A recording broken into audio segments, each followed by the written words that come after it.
because the aim is you want to create an amazing product that once you make it available to your customer, it sells itself when people leave reviews.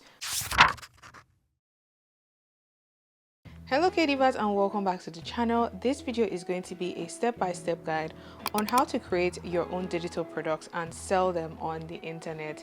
This video was inspired by a conversation I had with a friend last week, and she's someone who is in the same industry as me, and she just expressed how she wanted to get into creating digital products and selling them online. And I was like, why not just make a video where all the information is in one video for anyone who is thinking about doing the same thing. Now, if you'd like to find out how this works, make sure to keep on watching. If you do enjoy this video, please give it a thumbs up so more people see it on the platform. If you haven't joined the K-Divas fam already, please do so. It's a red button down there. Click it, it's free, and you'll be one of the first to know every single week when there is a new video on the channel.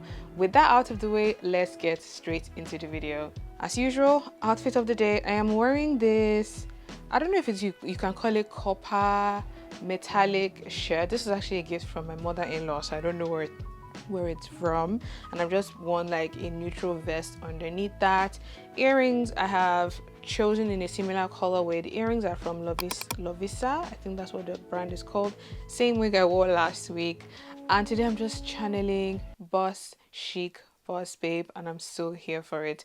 All links are going to be down below for anyone who wants to check out these pieces for themselves. I have divided this video into two sections. In the first half, we talked through the actual steps of creating and putting the products online, and then in the second half I share platforms that you can actually use to sell your own digital product. First thing I'll say is really important to do, and I always bang this on to my mentees time and time again, is once you have decided the product you want to sell, from doing your research, it is very important to research also who your target audience or your ideal customer is, because if you don't know who you are selling to, it makes marketing that product a lot trickier. So come up with a product idea. Do you want to sell ebooks? Do you want to sell PDF patterns? Do you want to sell templates? Do you want to sell video courses, video tutorials? There are so many types of digital products that you could possibly sell. So I have a variety of digital products, and you too could decide to choose from any of these or do all of these, or just start with one. Just start with one. I would say start with like an ebook or a template, because those are not as challenging to create. So first up, research your idea and decide on your product, and then second and most importantly, please find out who your target audience is. Are you going to be selling to students? Are you going to be selling to fellow business owners? Are you going to be selling to moms who enjoy creating their own clothing? Because the moment you know who you're selling to, that helps you to refine your marketing strategy a lot better. Once you have done your research in terms of like your product research, you've decided what you want to create, you've also researched who you're going to be selling to, it is worth checking out all the platforms available online, because some platforms are better suited for specific types of digital products. Just do like a good research on Google, on social media, and see what other creators are using. Go and actually just use the platforms like you are a customer, so you see what the user experience is like. You don't even have to buy the product, just scroll on their websites. It's worth just doing like a good amount of research to find out what platforms are out there. Are they all paid or are they free ones? Like, what additional values or what additional add-ons do I get on those platforms to make my customer user experience a whole lot better? Now, for the digital product, the bulk of the work is actually creating the product, especially if you're going to be doing like an online course or a video tutorial or something that is in multiple chapters or like a really extensive pattern. You have to really take your time creating that product, because the aim is you want to create an amazing product that once you make it available to your customer, it sells itself when people leave reviews. So don't rush it. It took me a good number of months to make my online course. It takes me weeks to make one PDF pattern. So if you feel like you're wasting time creating that product, best believe me, I'll tell you for free, you are not wasting time, because the better the product, the more excellent the finish, the better reviews you will get when you put that product out online. And after you've created a product, this is the next step. Don't just don't just put out the first version, actually do tests. If you have people in your community or you have a good following online who are willing to test the pattern for you or use the product or use the service and give you feedback, that is very, very crucial. I have found that the best products I've created online in terms of digital products were the ones that I actually like just showed out to a select group of people and told them, you know what, use this and give me feedback, check for errors, let me know how I can improve this before I actually put it out online. And that feedback just makes the product a lot better. After you've created your product, please don't rush this. Make sure to do a lot of testing. You might do version 1, 2, 3, 4, 5, but you want to ensure that you create an excellent product that your customer enjoys and uses. Now that we have our product done, we have our product tested, and we've arrived at a point where we are happy with the standard of the finish or the quality of the product, I think this is the point where you might now start deciding how much you want to sell it for. Your price would affect how people perceive your brand. It would also affect where your brand or where your business sits in the market. Do you want to be a brand that is available to everyone, so you make your prices more accessible, i.e. you make them more affordable so more people are able to come in and make that purchase and use the product? Or do you want to make it a little bit more expensive, but at that point you have something additional to that product? Maybe you have a video tutorial attached to the product, or you have like a guide attached to it. There is something extra that justifies the price. At this point, you want to decide how much you want your products to sell for.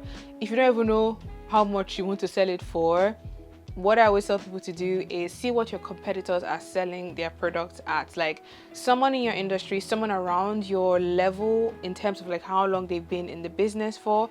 Go and see how much they've priced their products, see what the customers are saying about the product, and that can give you an idea of how much for you to price yours. Moving on to the next step, which is marketing. I say start marketing your product 5 to 6 weeks before the date that you plan to launch it. Because if you're a business that is new or you don't have celebrity status that people will just rush that new release, you want to slowly start to make people aware of, oh, there's something new coming, or I'm working on this new product, or this is launching at this point, or this is going to be released in this particular time frame. It just makes your customer, it makes your audience aware of the fact that something new is in the pipeline. In that 6-week time frame, you can go about sharing just little bits of behind the scenes of that product creation. You don't even have to share the finished product at that point. You could share the inspiration, you could share photos from your testers, you could share just short clips of you working on the product either on your computer. You could share you going to source fabrics and be like, oh, fabric sourcing for this new product launching at so and so time. Just let people know that there is something new coming. Don't just show up on the launch day, put the product out there and expect people to just make purchases when you've not told them like a couple of weeks or days in advance that something new is coming. Another thing you could do is create a pre-order or an early access or an early bird price, which is a lot less compared to your launch day price. That will also make people buy at that point because it's less expensive compared to what it will be on the launch day. Up until the day you launch, you could decide to have an early bird price or a pre-order price that starts, I don't know, maybe a week or 2 weeks before your launch date. So that way you just gather those sales, and then when the launch day comes, you change the price to your final retail price, and then you send out all the products to people who have made pre-orders or who have decided to buy at the early bird pricing. So now that you have a launch day on the way, don't forget to encourage people to leave reviews when they have made purchases or used your products, because people want to buy from people at the end of the day. So I always encourage people to have a review tab somewhere on the website, somewhere on your page, because those reviews you can share on your socials to encourage people that you have this new product out, you have this new service out, so you can get even more sales. Now that we're done with the first half of this video, I just did a really brief research on platforms that you could possibly use to sell your own digital products. I'll just start with the ones that I use, and then I'll share others that you might want to consider using for your own brand. So my first platform of choice is Shopify. This is what I use for all my products, my physical products, digital products, everything I put on Shopify. And the great thing with Shopify is they have plugins that you could buy from their app store to allow you to do additional things on the website. Now on Shopify, there is a plugin called Send Owl, and that allows you to add digital files to a product. So you could have your product title, description, and then there'll be a link on the top right corner where you can attach a digital file. This can be a PDF file. I've not uploaded anything besides PDF files, and inside the PDF file I would either have like a PDF pattern or a template or an ebook. So that is what I would use for like my Shopify digital products. The second platform I've used is Teachable. Teachable has a subscription attached to it and it is on the pricier side, but Teachable works if you have an extensive course of like 10, 15, 20 videos, you know, those kind of programs that maybe is from beginner to intermediate or beginner to advanced, that you are willing to sell at a higher price. So Teachable I use for my beginner course, which by God's grace I'll make available again because I've gotten a lot of you request me to actually open up that program. But that one I have video courses, so I have videos like 10 minutes, 12 minutes, 5-6 minutes videos, but I have multiple videos in that course. So as you watch one, you finish, you go to the other one, you finish, you go to the other one. And on Teachable you can actually attach digital files. This could be patterns, ebooks, templates, basically anything that would add as an accessory onto that course. Another popular platform I've seen a lot of creators use is Etsy. I don't use Etsy myself, but I've bought a lot of like digital patterns on Etsy. I know it allows you to attach digital files, whether that is a sewing pattern or a guide. They do have a fee that you have to pay from what I've seen, so it's not entirely like free. You don't keep 100% of your profits. I know and I've seen that there are a lot of people who actually sell their digital products on Etsy. The next one is Seller. This one I see a lot of Nigerian creators use, and I know they have a free level that allows you to sell up to 40 products. So I'm going to leave links to all these websites down below for you to check it out for yourself. But I know Seller is the one that I know my sister uses. I've seen a lot of Nigerian creators use, especially if you don't want to pay any subscription starting out. You can start off with your free plan, and then as you make more sales or as you want to expand your product catalog, you can decide to go to one of their paid tiers. Another platform I found when I was doing my research is Gumroad, which allows you to sell digital products online. However, you do have to pay a 10% flat fee for product sales, so you don't get 100% of that profit when you sell the product. But apparently they are one of the top platforms if you want to sell digital products on the internet. Most platforms will have a subscription attached to them because they know you're making money on their platforms, but they might have a free tier or a trial period that you could possibly use to see if the platform is a good fit for you. So I hope you found this video useful. If you have any further questions, please leave them down below. These are just some platforms. There are so many online. There is Squarespace, there is Wix, there is Big Cartel. There are so many platforms that if none of these work for you, please choose one that fits your budget and fits your business goal.